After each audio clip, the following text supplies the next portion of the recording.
In the heart of every human being, there is a sense of scattering which cannot be brought back together except by turning to Allah. And in the heart of every human being, there is a sense of loneliness which cannot be put out except by being close to Allah. And in the heart of every human being, there is anxiety.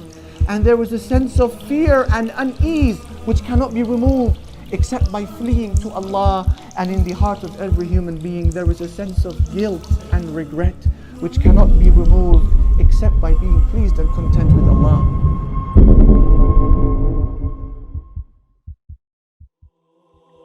Do you want to know the effects of Iman, ya ikhwan? Then I say the following: Iman substitutes loneliness, sadness, depression, confusion into happiness, peace of mind, an ability to sleep well at night, a sense of purpose and direction. I swear by Allah, the one who possesses your soul and mine, that these are values that cannot be attained without Iman. Regardless of the smiles that people issue you in public, they cannot be attained without Iman. Why? Because the human heart, it possesses voids. The human heart has compartments. And in order for you to be a happy individual, every one of these compartments need their fill.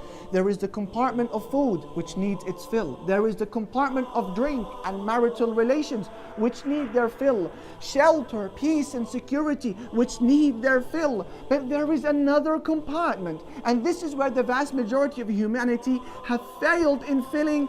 This is the compartment that says, I want to know Allah. I want to obey Allah. I want to please Allah. That is a compartment that needs its fill as well. Ibn al-Qayyim rahimahullah, he says, speaking about these voids, listen wallahi to these tremendous heart-softening words. إِنَّ فِي الْقَلْبِ شَعَثٌ لَا يَذُمُّهُ إِلَّا الْإِقْبَالُ عَلَى اللَّهِ. In the heart of every human being, there is a sense of scattering which cannot be brought back together except by turning to Allah. وَفِي الْقَلْبِ وَحْشَةٌ لَا يُزِيلُهَا إِلَّا الْأُنْسُ بِاللَّهِ. And in the heart of every human being, there is a sense of loneliness which cannot be put out except by being close to Allah. وَفِي الْقَلْبِ قَلَقٌ وَخَوْفٌ لَا يَذْهَبُ إِلَّا بِالْفِرَارِ إِلَى اللَّهِ. And in the heart of every human being, there is anxiety. And there is a sense of fear and unease which cannot be removed except by fleeing to Allah. وَفِي الْقَلْبِ حَسْرَةٌ وَفِي الْقَلْبِ حَسْرَةٌ لَا يُطْفِئُهَا إِلَّا الرِّضَى بِاللَّهِ. And in the heart of every human being, there is a sense of guilt and regret which cannot be removed except by being pleased and content with Allah. I will never forget the story of the British man who embraced Islam for one of the strangest reasons that you will ever hear. And I heard this story through one of the mashayikh, one of the scholars of Egypt, speaking about a British man who embraced Islam in Hyde Park. What does he say? He said, Ya Sheikh, I embraced Islam so that I can sleep. The Sheikh said to him, brother, come on, we have enough people sleeping in our ummah. You want to be another sleeper as well? The ummah is already asleep. Subhanallah, may Allah Almighty bring the ummah back to its wakeful state. Ya Sheikh, I wanted to sleep. And they laughed and they joked together and they had a good time. Then he said to him, tell me about your story, my brother. He said, Ya Sheikh, I was a man who used to struggle so much at night to get an hour or two of sleep. And I would take all sorts to put me to bed. Heroin, injections, my room would be air conditioned, the most expensive beds I possessed, and I couldn't nap it out. I couldn't put myself to sleep.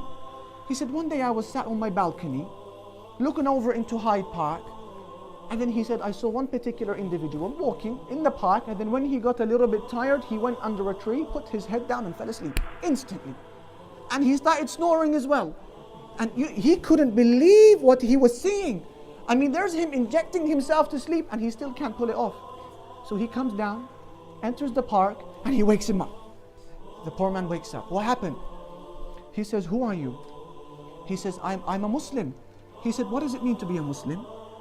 And he began to explain to him the basic pillars of Islam in a very simple way, because he was a very simple man. And then he said to him, do all Muslims sleep like this? And he began to explain to him and elaborate who Allah and the Messenger and the Quran is. And then he said to him, I want to embrace Islam so that I can sleep like you. Allahu Akbar. See, you take this for granted.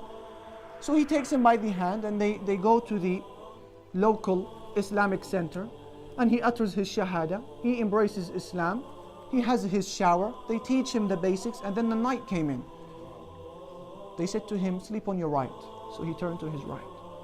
They said to him, now you say the adhkar, the remembrances which the Prophet ﷺ taught us to say before we sleep.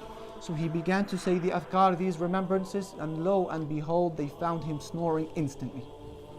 He slept. Didn't we say that one of the definitions of Iman was peace and security? Allahu Akbar. He slept, and then the time for Fajr came. So they woke him up, and he woke up saying, no, leave me alone. See, he can't believe that he's asleep. Leave me, I'm sleeping. They said, it's time to pray now. It's time to pray now, and we'll put you back to sleep straight after the prayer. These are values, brothers and sisters, that you and I take for granted. You sleep knowing your purpose of existence. You sleep knowing that you're under the protection of Allah. You sleep knowing where you're going to go after you pass away. One of two homes. How many people struggle with these? That is why I say that these values of happiness and serenity and peace of mind cannot be attained only through the avenue of Iman.